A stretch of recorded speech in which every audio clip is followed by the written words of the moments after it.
देशर सीमा सुरक्षा दिगरे सागर कवच एक विशेष भूमिका ग्रहण करुछि।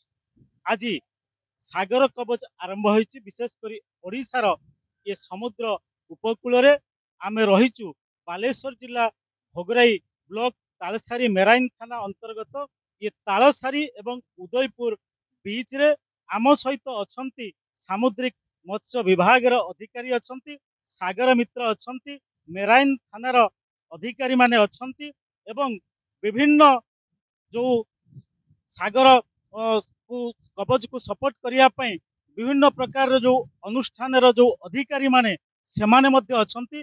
विशेषकर कहीं ये सागर कवच एभली एक जो संग्राम कहीं होची प्रत्येक वर्ष यार कौन रही देश प्रति यार अनुभव कौन रही आम सीधा सड़क पचारिबा जे आम सहित अछंती जे सामुद्रिक मत्स्य अधिकारी श्रीयुक्त जेना बाबू कौन कहे ये सागर कवच कौन रही आखरिक अर्थ एवं कहीं ये सागर कवच प्रत्येक वर्ष अनुष्ठित हो। सागर कवचर आक्षरिक अर्थ समुद्र सुरक्षा।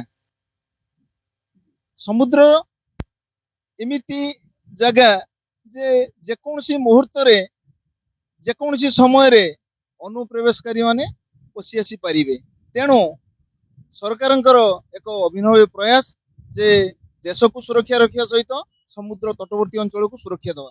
निश्चित भाव में जहाँ कहले सागर कवचर आक्षरिक अर्थ हो समुद्र पथ दे आसुथिबा अनुप्रवेशकारी मानक कबलरू आमे किभली भाव में सुरक्षित रहबू। आमे जोठी छिड़ा हेचु एठी पाखापाखि रही हमर बांग्लादेश रो सीमा रही एवं ये समुद्र पथ मध्य विभिन्न अंतर्देशीय सब देश को लगी जो देश मानक भितरू आम भारत को विभिन्न प्रकार अनुप्रवेशकारी प्रवेश करिवार जो आमे रखीचु आशंका रखीचु से बाबद रे सागर को जदि आमे कवच अर्थात सुरक्षा कबल रखिबु निश्चित भाव में आमे सुरक्षित रहबु। मो सहित सागर कवच रो अन्य अधिकारी माने अछंती कोन कहबे सागर मित्र हिसाब रे किमिति भाव रे आपण माने यहा को माने कार्यक्रम को जारी रखछन।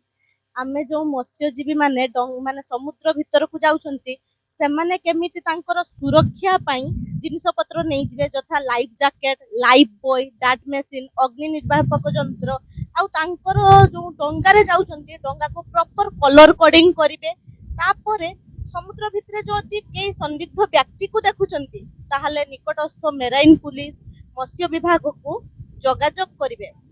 तांको आमे 5 दिन हबो आगरो माइक सहाय्य रे अनाउंस करे कि जणैचु आ आज सागर कवचर जो कार्य माने आरंभ होईची तो तांकर जो कागज पत्र माने प्रॉपर नहीं जाउछंती कि न नहीं जाउछंती सेटा मध्ये आज चेकिंग करा जाउची। निश्चित भाव में समुद्र भितरे जलदस्यु मानकर भय एवं समुद्र भितरे अनुप्रवेशकारी मानकर भय रही से आमर ओडिशार विभिन्न समुद्र कूल रे मेराइन थाना मान रही मेराइन थानार जो भाई माने अछंती कौन कहबे किभली भाव में आपण माने प्रस्तुत अछंती।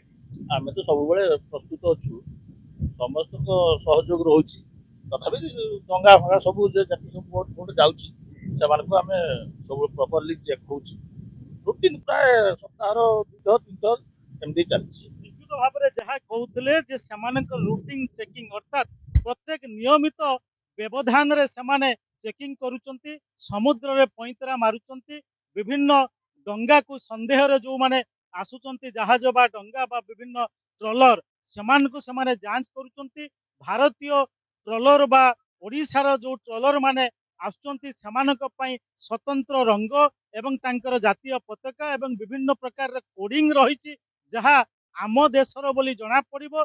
जदि से कोडिंग बाहर जदि सेमाने आसंती निश्चित भाव में संदेह घर रहिबे एवं सेमानंकु निश्चित भाव में गिरफ करा जिवो बा अटक रखा जिवो। तेणु एई भली भाव में जो मिलित समर अभ्यास रहउची से आमर मेराइन थाना कहतु पुलिस विभाग कथा कहतु सामुद्रिक मत्स्य विभाग कहतु बा सागर मित्र कहतु बा विभिन्न अधिकारी जो माने ये सागर कवच रे जड़ित अछंती समस्त सहित एक मिलित समर अभ्यास होची। एमानक भितरे रूटीन चेकिंग बा जहाँ नियमित व्यवधान रे चेकिंग हवा कथा ताहा होची फल समुद्र दे आसुथिबा अनुप्रवेशकारी माननकु निश्चित भाव में ठिकना जवाब दिया जाई परिबो। ताहा हेउची एक भारतर ନୂତନ ଅସ୍ତ୍ର ଯାହା ସାଗର କବଚ। ବାଲେଶ୍ୱର ଜିଲ୍ଲା ଭୋଗରାଇରୁ ଦିଲ୍ଲୀପ କୁମାର ଦାସ, ବଡ଼ ଖବର।